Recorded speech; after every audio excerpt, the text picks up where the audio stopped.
Живи Беларусь!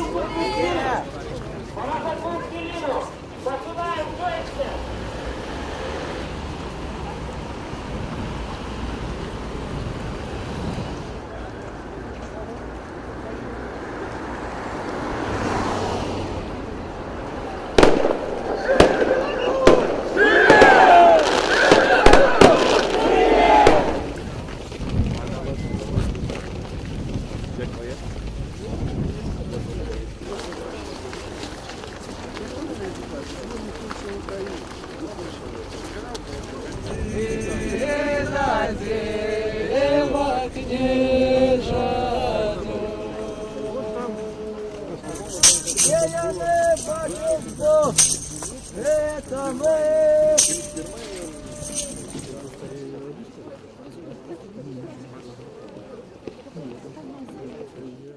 Приход весни, можна його тільки відтягнути. Так і неможливо спинити приход справжньої білоруської незалежності.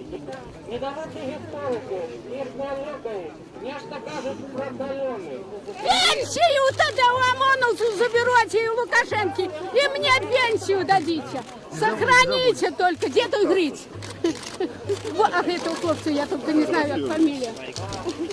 А кто это хлопец? Васькович, Владимир. Все, понесу собаку.